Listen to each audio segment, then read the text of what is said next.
To stop these disasters from getting even worse, we have to cut the carbon pollution that's driving the climate crisis, and that's what the Inflation Reduction Act is all about.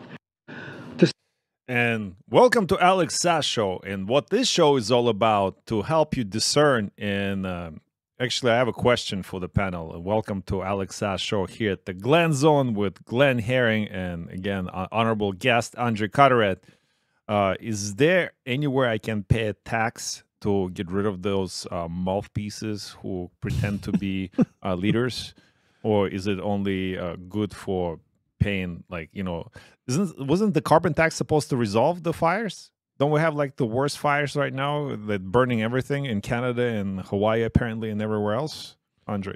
It's like war on terrorism. You put a subjective term there that you can never objectify and quantify, and then it just gives them this free range for years to be in our faces and putting taxes up at this ingenious time where inflation is not prevalent. So it's scrupodesta.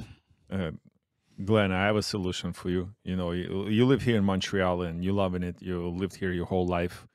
But it seems a bit more congested lately, right? They did put in new highways recently. They built a new bridge, but, you know, they also put in bike paths, which you think is a great idea and which I enjoy a lot. I bike a lot, especially in the summer.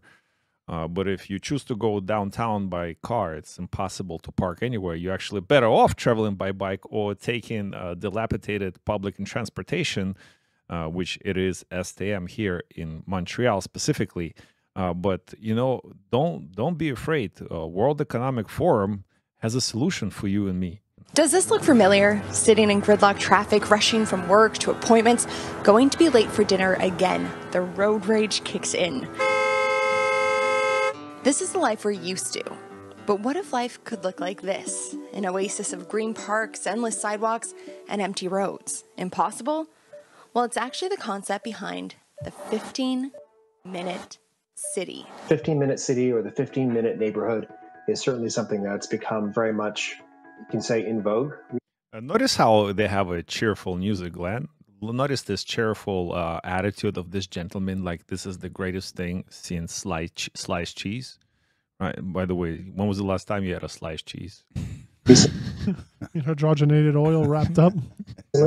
Paris is working towards it, so is Barcelona and Portland, and now Vancouver also has a plan in place. Big move number one was that we build a city where for all residents in the city, 90% of your daily needs are within a walking distance. When I put the closest grocery store in my GPS, it's more than a 30-minute walk away. But in a 15-minute city, I could walk to the grocery store, post office, doctor's appointment, gym, hair salon, dentist, you name it, all within, you guessed it, just 15 minutes.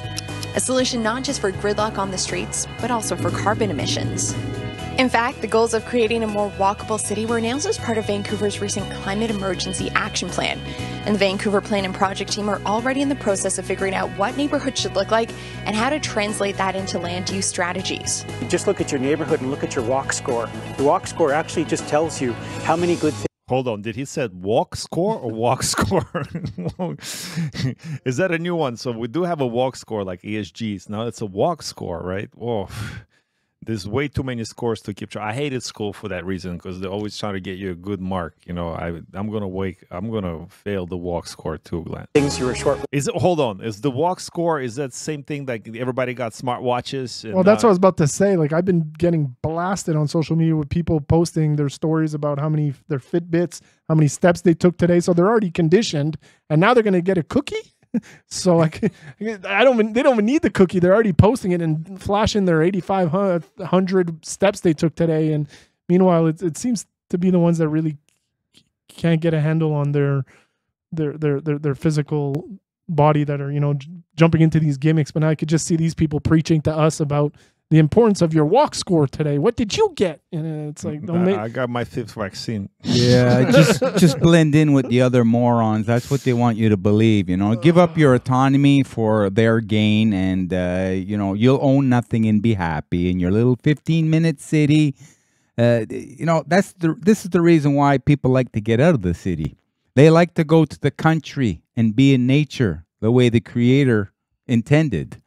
Now, the cities are good for economic, for financial purpose, but to live in the city, not so much. Yeah, people tend to get on each other's nerves a lot easier. You were talking about the bike path before. I've noticed how people's fuse are very short now. Doesn't take much for people to become very defensive, and actually some people getting offensive and aggressive for the littlest of things. So, you know, this city life and people need a break from each other sometimes, you know, just to go and de-stress and detoxify your mind and just relax, and then you come back into your, I don't know, 15-minute city or whatever you want to call it, and then we're able to get along much better. It seemed to be a demographic of people always hitting us up with the benefits of having these bike lanes. First off, we ride motorcycles, and we all know that our riding season is way too short in Montreal just based on the weather. And it's always the same people that never had a car or can't afford a car or can't afford the registration, the license, the insurance. Or never went through the process of getting license, well, because now it's expensive. Well, all of that, there's a huge cost to it. And here they want to make it sound like, you know, this is a good idea. It's a good. At the end, if you can't afford those things and you've never had a car, then it's not a choice. This is the happenstance that you're in life, and you're trying to push it off on everybody else as if it should be their choice. But a lot of these people, if given the chance or the comfort of having their own private automobile, would take it. But however, they mask it up with saying it's a conscious choice I make to ride a bike. If you can't afford a car, it's not a choice. Your bike is the only way that you have to get around. Just say it, just admit it, and stop trying to put it down our throats when we're trying to just move around with the freedom of a car. And ironic, but you hear so many young people trying to pass the driver's test. It's 30 questions. You're in and out. I don't know. I for the motorcycle, I was in and out in 12 minutes. And you see people, they're doing the test 4, 5, 6 times, and it costs money. And I'm looking at them. I say, you can't pass something so simple. No, and the riding motorcycles, we spoke about it in the past, and people, we're talking about short fuse, but just people's situational awareness. I don't know if it's multiplied by how many shots they take. It's unbelievable to see how people are navigating these roadways nowadays and looking at you and never having seen you. And kind of like being on a motorcycle because it's aggressive driving and you have to preemptively think for everybody around you. You can't be possibly riding defensive. They're not riding aggressive or defensive. And when you're riding your motorcycle, where is the best place to be riding? Where do you feel comfortable? On the bike path. Well, all the electric little motorcycles are on the bike path. I don't know, but which one are you alluding to, though? No, but I mean, you know, isn't it when you're on a motorcycle? Don't you like to be on a highway or be driving through the country? You know, it's so beautiful.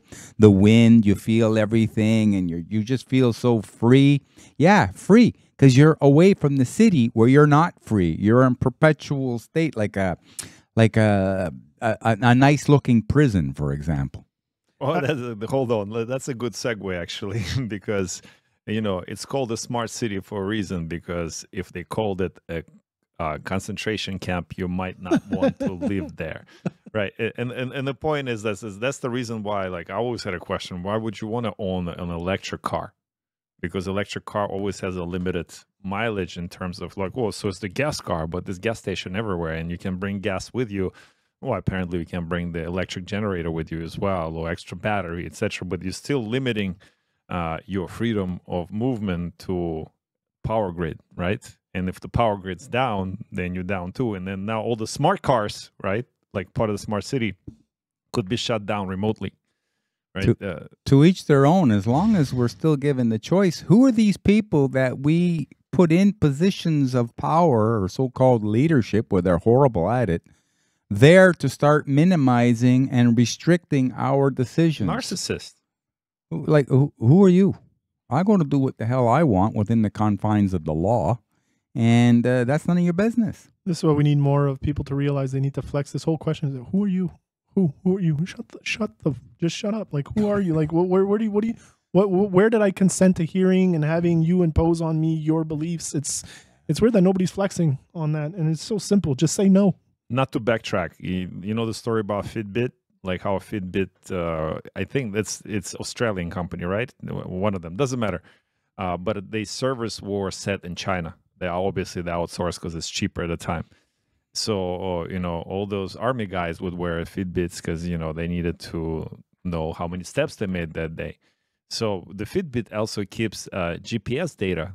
So all those army guys would wear the watches, and Chinese people got the map into Amazing. They got the map, the specific step-by-step map of all of the American facilities. It took them maybe a year or two to realize that. Well, So- laser guided missiles was like, and laser guided munitions was like something off the Sci-Fi Channel, and people literally had their minds blown by it. And now that you got the Fitbit, you're kind of facilitating all these direct smart weapons. I remember one of the members in the gym coming over and showing me his Fitbit and how many steps he took yesterday and how many steps he took the day before. And I said, okay, what's next? You're going to bring out the picture of the meal you had for breakfast? I mean, what? Like, what do I care? Like, you know what I mean? Like, good on to you. They already bring You're pictures. describing 20% of the people that I have on social media and what they post on their stories. It's literally them biking, jogging, running, Eating. or at the gym, and then eating, and then showing you how they fuel for this. And to me, it's just very, very entertaining. And then they show you the entertainment too. They got to go to a concert, and they show, look, this is where I spend the rest of They're my time. watering hole. Yeah, they're watering hole. This is the reason why you have the big depression rates right now, because people are tuned in watching what everybody else is doing. And so they feel left behind because they're in comparison mode. So their ego is in charge. And when your ego is in charge, well, that's like the devil. And that's leading you to a bad way, a bad state in life. And they think everybody else is having a great life and they're not having a great life. I have to tell them, stop watching that. You know what I mean? They're just showing their whole ideology, their whole purpose in life is try to prove to you that they're having a good life. Like, who cares? You take care of yourself. Okay? These people are narcissists, and you should love yourself in a good way. They're loving themselves in a vain way. But they don't love themselves. They don't know what love is. They don't know what love themselves means because they grew up without fathers or proper fatherhood anyway. That's what happens. Oh, That's proper guidance. proper guidance. That's why they doing all those things, because they actually don't love themselves, because that's why they're seeking attention. It's like, oh, I need constant approval, like you said. And that's what they're like, okay, if people pay attention to me and if the people play likes, oh, then I'm being loved. And if as soon as I don't get a like, then I'm not being loved. But that's the whole point of love yourself. The whole daddy issue thing of thinking if you consume something from outside of you that's man-made, either a political solution from a politician or a toxic poison shot that'll make you somehow better or safer, or a pill that'll solve your problem, not address the symptom. This comes from this whole lack of love for self. Or it's kind of a blasphemy of not caring or respecting how intricate the human body is, to actually think that there's somebody somewhere that could create something that could enhance it. As if it was really the case, we wouldn't be on that stuff on a proactive basis versus reactionary or disease state. Again, because we're vulnerable, and then we have these daddy issues because our dads weren't really there to make us feel safe or make us feel taken care of. So we'll go to anybody that claims to be doing that for us. And it's been before now, it's been more evident with toxic relationships for women being with toxic men. Now men are in as deep as the women as far as depending on other men to take care of their livelihood, their bodies, or their politics, and allowing them to politicize the dumbest stuff. Like, we shouldn't have ever gotten to this point. A nice 3-minute sketch on exposing, again, the matrix and the indoctrination system. Way to go, Andre. Let's watch a little bit of the sales pitch that they pretend to be like, oh, 15 minutes is such a great solution for your life. And we'll go in depth a little bit more why it's not. Let's do this. Why is it not playing? Walk from. Where we get really low walk scores are in the parts of the city that are largely suburban. And so there's some sections where... Oh, so they're trying to get people out of suburbia into, those high-rise areas, and for the same reasons, right? So it's a controlled environment. That's so if you have, God forbid, you have a piece of land where you can grow your own garden. Or do some sun gazing or sun bathing, especially naked, ideally, since we know the benefits of that. Or actually own land. Well, Yeah. I would argue you don't own land, because if you own land, why would you pay taxes every year? Well, we don't own anything. It's funny to hear people think they do. Okay. single-family homes are really far from a lot of retail. And in those areas, the actual answer is to deliver more of those those people who can afford mortgage still, trust me, they can't afford a car. In this day and age specifically, where the mortgage, what's the average mortgage, Glenn, now? $30,000? Yeah, it's $750,000 is the mortgage. So it's like $3,000 a month payment with the current interest. So if for some reason, if you're able to afford that mortgage, most likely you're able to afford the car still, hopefully. Or maybe that's why they're raising the interest, so you no longer can afford to live in the suburbs, because if you do live in the suburbs, you do need a car. You know, champ, we're human beings. We like a little bit of space. You know, we enjoy our neighbors, but, you know, a little bit over there, a little bit more land for me, a little bit more land for them. I know a fence divide us, and we're cool like that. We're not human bees, you know, going to the high-rise hive where everyone looks the same, acts the same, does the same, like little robots. That's called communism. Well, they want us to serve the queen, the king, and they see themselves as that. Okay, let's keep watching, because somehow suburban neighborhood, the all-American dream is now poison. Commercial services to them. The plan and project team will be addressing council with options as early as July, and they'll also have some pilot project ideas.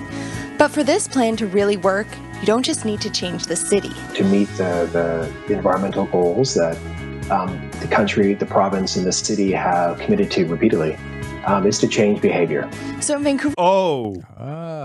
Larry thinks. Yeah, Larry thinks. Let's change behavior. Who are they to change the behavior? Let's change behavior. That guy looks like a specimen. I really want to be, look, and sound like him. Or her, or they, them. Oh, jeez. So it's arrogant. Is it a Freudian sleep, or they just straight up tell you change your behavior? Who are you to tell me what behavior I need to change? If your idea needs violence or government coercion, you got a shitty idea, and it's just weird that they're full of them. Vancouver's latest climate emergency action plan, they announced new incentives to drive less, like connecting cycling and walking networks citywide, in hopes that 80% of trips by 2030 will here's Agenda 2030. Here's another one. Be made either by foot, bike, or transit. They also announced disincentives for driving, like implementing transportation pricing in the Metro Core and creating a carbon pollution surcharge on... Oh, let's call it disincentive now. The carbon tax, call it disincentive. That's what we're for. So, you know, all those shows that we've done before, brothers and sisters, on forcing behavior through, you know, Larry Fink told you all about it, and we played you the video, and we explained to you what they're trying to do. Now they don't even hide it. They show it to you upright, right on your face. This is what we're doing. We're forcing you behavior. We are giving you more difficult time to choose between, well, actually, it's easy time to choose. I actually biked to the gym from South Shore, which is like 50-kilometer round trip, and you would say like, oh, Alex, you're trying to get in shape, you know, at your age, it's commendable and all this other stuff. No, I'm trying to save on gas, quite literally. The gas, you know, I have a big truck. It cost me what? Glenn, how much does it cost to fill up your truck now? Grand Cherokee, $150. Yeah, mine was over that.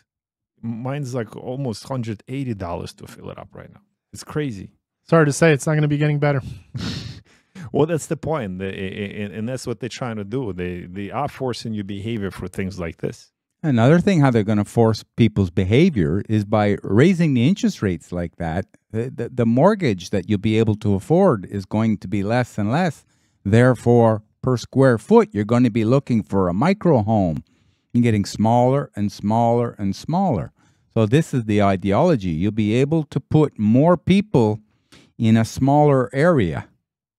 Griffintown is an example of that. Well, every city has their high rises full of human bees, and this is the way it seems to be going. Now they're steering you towards there because that's the affordability. Champ, it's nothing amount. new, man. I grew up in Soviet Union. Like Moscow City is all high rises. Even 30 some years ago, when I was a teenager running around, there was no houses within the perimeter of the city. There was no single home apartments, or housing developments. It was all high rises. And now, even in Moscow, all the like 5-story buildings, they're all demolished, and you know, the new 20, 30, 40-story monstrosities are built, and they're actually 15-minute cities. You know, my experience of being in Russia 2 years ago, I've experienced that already. They already implemented it in Moscow. So when people look to the solution to Russia, Russia is part of the problem as well, because they're implementing those issues as well. I mean, those systems as well. 15-minute city is Moscow. They have all the, because it in their disincentive, if the city is so huge, it takes you 2 hours to cross it by car, regardless of time of day, at least minimum, and sometimes 3, 4, 5 hours. So people forced to take public transportation, or they just stay in the neighborhood. You know, it really already is happening throughout the world. They're just bringing it to the West. Let's keep watching this. Residential parking permits. But all of this takes some time. Cities change slowly over time because you actually have to build them. The team says they're looking at how to move Vancouver towards this vision over the next 30 to 50 years.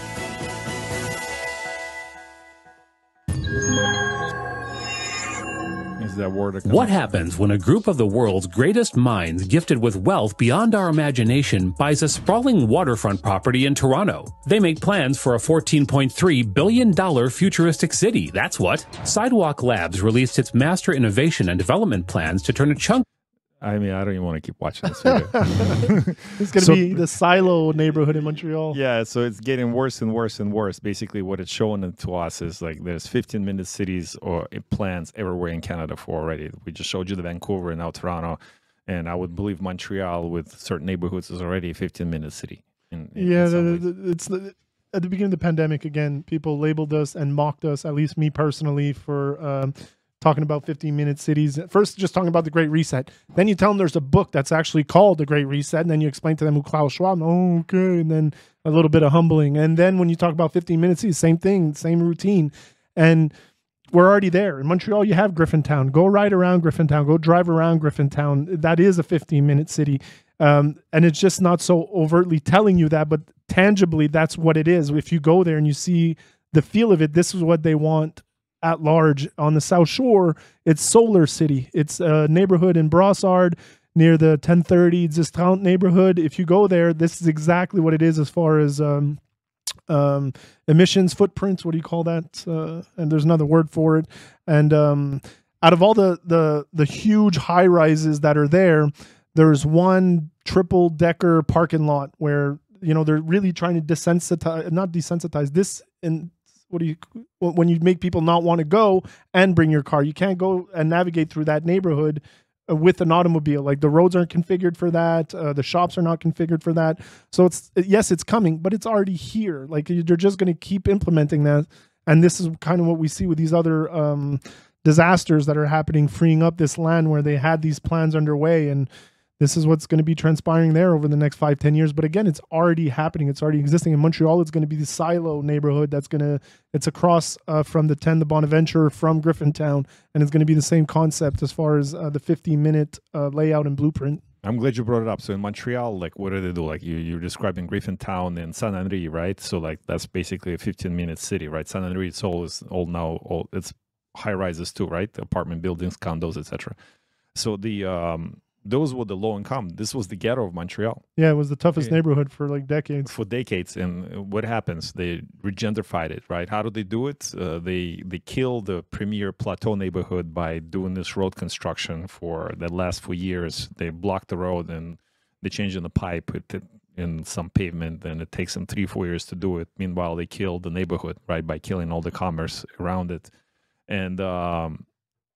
And somehow, miraculously, somewhere down south, you know, just a kilometer down the street, they're building this 15-minute city. So what are they doing everywhere else? They also pushing people to leave into the cities, right?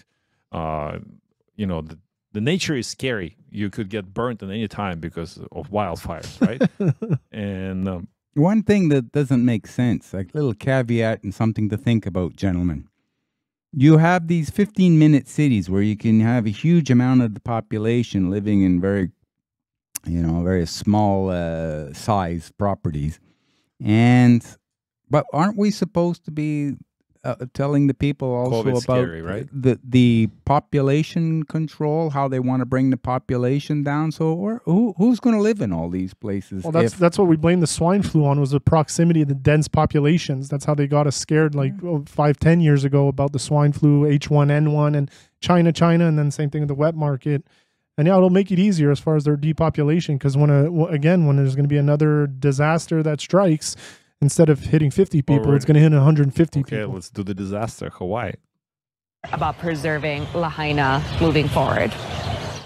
I'm already thinking about So this is the governor of Hawaii. ways for the state to acquire that land so that we can put it into workforce housing, to put it back into families, or to make it open spaces in perpetuity as a memorial to people who were lost.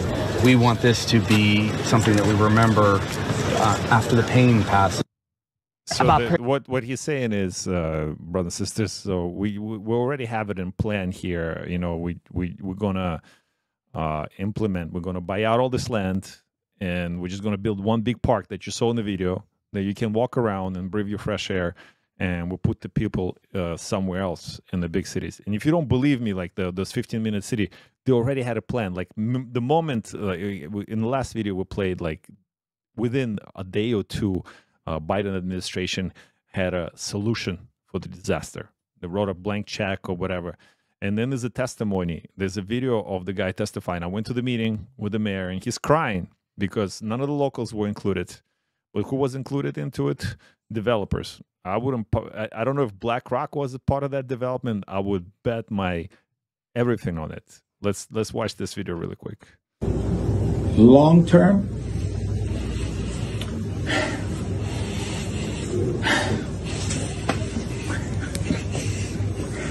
this is people's livelihoods. get people back home. All right.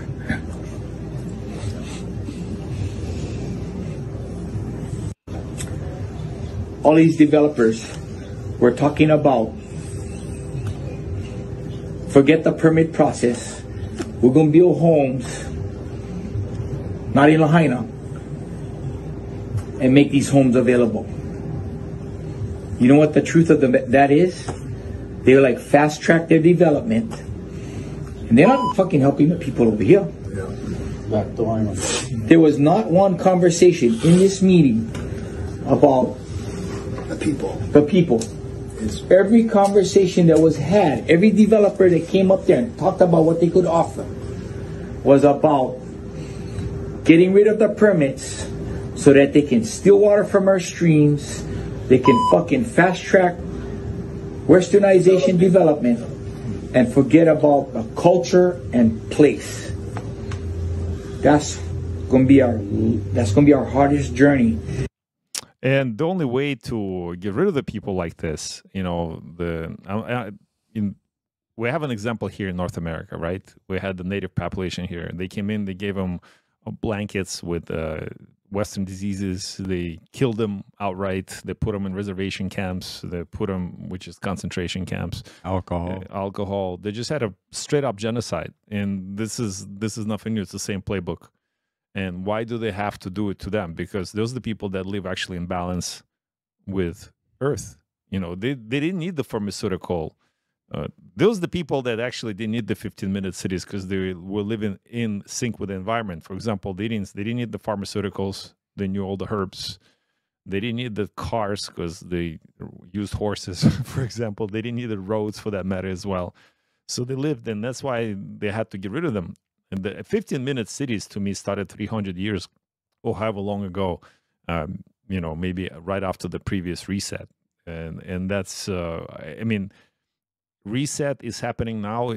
Andre, do you think that's a form of reset from, you know, from bringing people from this all-American dream into the concentration camps in the cities, which already been implemented in places like Soviet Union, China, those, you know, the China builds all those ghost cities. By the way, are those ghost cities 15-minute cities already?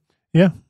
Yeah, that's why we've been watching those things pop up, and they were eerie, you know, considering how many people they could withhold, and that at the time, like they demolished some of them. They were never even lived in.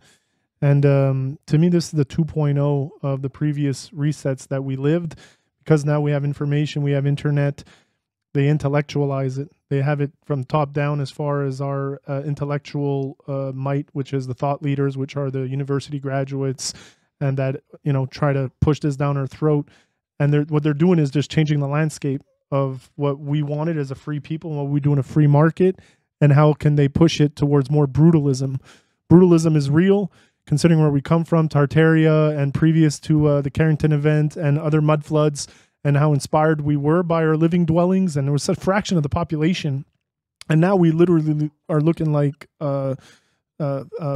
industrial farming. You know, when you go into those chicken places, how they keep the swine and the pigs together, and it's literally how they're going to stack us one on top of each other. And it is like the new. His book is called The Reset, you know, and the concepts of mud floods and societal resets and starting over and how they configured society. This is the 2.0, but done in a sly rat undercover intellectual virtue signaling. I'm saving humanity kind of way, but we're all gonna suffer from it. But at the same time, they're getting rid of the farms and they're placing, like, you're going to eat bugs, right? You're going to eat bugs. You're going to have fake meat. You're going to have soya. You're going to have all kinds of GMO stuff. And Bill Gates will raise it for you because he knows how to raise it while you live in the farm. Look, I even have a video for that. That's the World Economic Forum.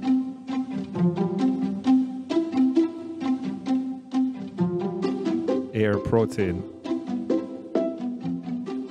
transforms waste CO2 into protein. Glenn, that looks delicious to you? Well, you know, you have the big company Beyond Meat. It's all vegetarian, vegetable type meat. I tried it. Yeah, you tried it. A lot of people tried it, but their sales now have plummeted because that was just a fad. You see, you can only push so far the people, and then they say, okay, I've had enough of this. What's the next fad? You know, that's for all the followers. And then you had the leaders who realized it was a fad from the get-go. And so they just didn't go along with it. That's one of the reasons why we do our show, is to wake men up, you know, to be better and more aware of men. What's better for you by waking up is better for your community.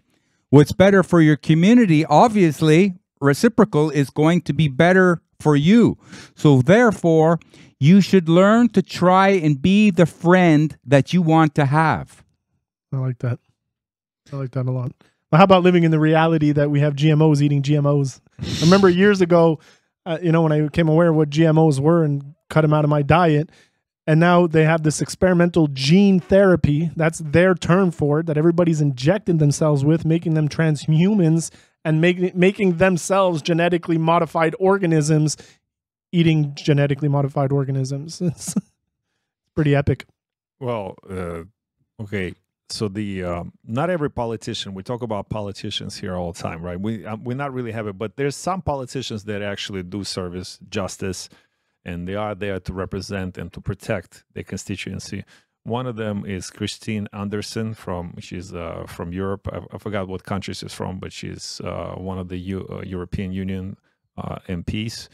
And this is what she has to say about 15-minute cities. 15-minute cities, they will have to have those before they can lock you down. So in Great Britain, some county already passed legislation. They will be able to impose a climate lockdown. That's the next step. So in order to do that, they will have to have these 15-minute cities. The next step then, of course, will be you are only allowed to leave your immediate area for, let's say, 2 or 3 times a year.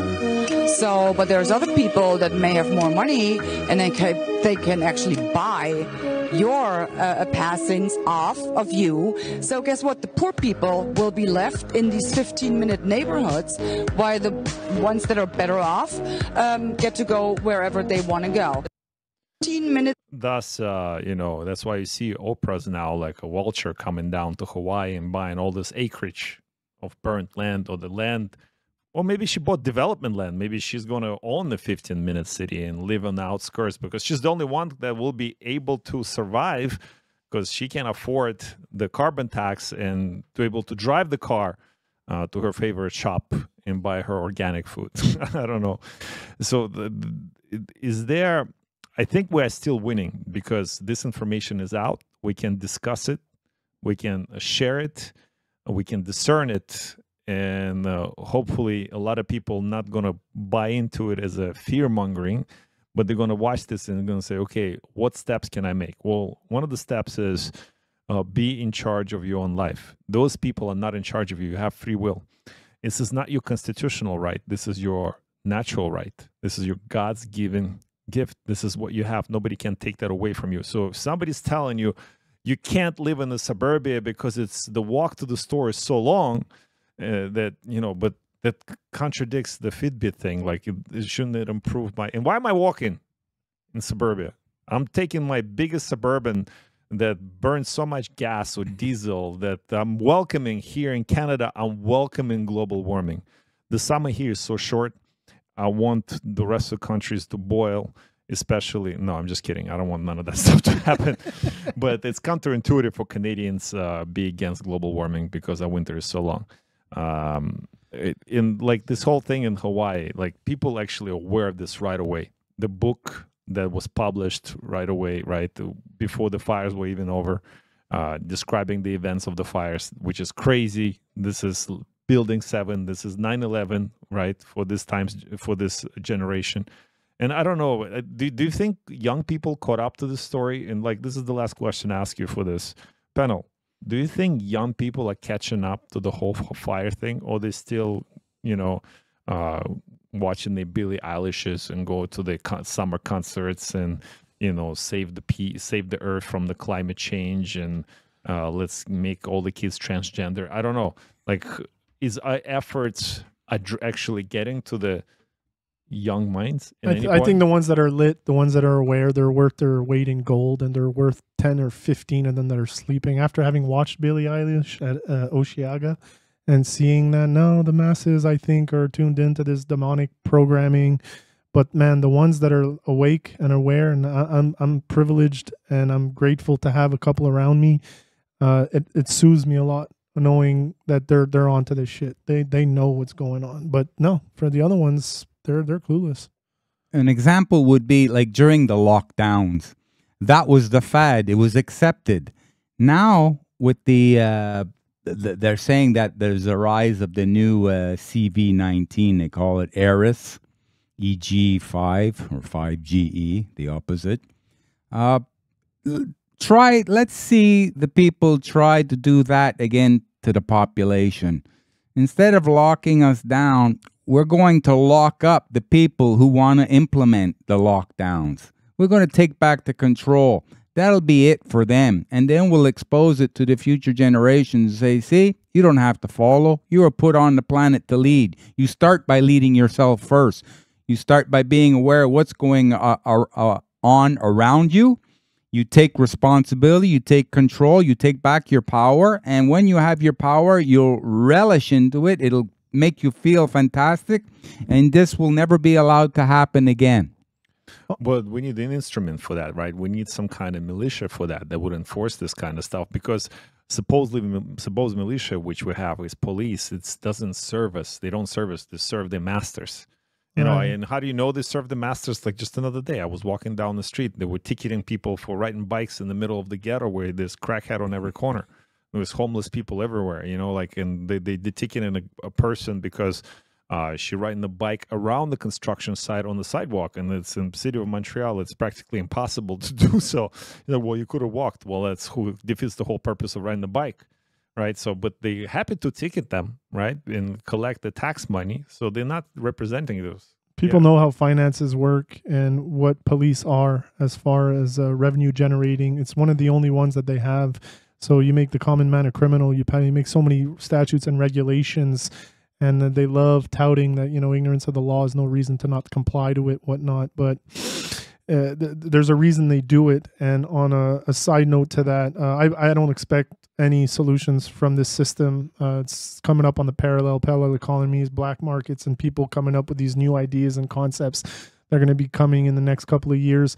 In the meantime, if you don't know how to flex that muscle to be able to stand your ground, to stand on natural law, I've been making this call for a while, but don't be shy, reach out. I'll be glad to walk anybody through the premise of their individuality, their right to natural law, and how do you flex it? And ideally, it's how do you position somebody that's about to infringe it with you? You feel the coercion coming on, you feel pressure, and you know intuitively somebody's encroaching on your space or like these basic fundamental rights. Get at me. Just get at me. If you have the means, then go consult a lawyer. But by all means, just get at me. But lawyer isn't going to help you. Lawyer is part of the bar. He's part of the problem. Correct. That's how he makes money. He's part of the police problem. Police gives you the ticket, Now you got to go spend money, with the lawyer, and then you have to spend money at the court and blah blah blah. It's all. Well, that's why we more shit on the police giving the ticket. But you're right. Like we should be more critical of the judges and the lawyers. This is what I'm saying. The system that's coming up and that's going to be changing is these guys are all enriching themselves. And here we are. Look how a police officer gets lambasted in a day for just doing his job. For some reason, yeah, we idolize lawyers. We idolize judges. We think they have this moral superiority. And this is the whole paradigm that needs to change. Look what's happening in the U.S. We've been saying for so long, we just want to see one politician go to jail. We haven't seen one politician go to jail in 100 years as far as for what they did for public trust or how they scammed us. And meanwhile, you have Mr. Orange Man, first guy that says that the place is a swamp, and now they release the dogs on him. Like fourth indictment, the weaponization of the judicial, so it's not going to come from there. But in the meantime, again, that's my call is stand on your natural rights. Find out what natural rights are, natural law. And if you need help flexing those or you feel it creeping up on you from entities, government, family, get at me. Andre's email is in the description, so please contact him directly. You can send him nudes as well. You're going to be busy, brother. Yeah, amazing. Thanks. It's going to be an interesting week. Thank you for watching, brothers and sisters. Next episode will be just as interesting, and we'll love you, and we'll see you in the next one.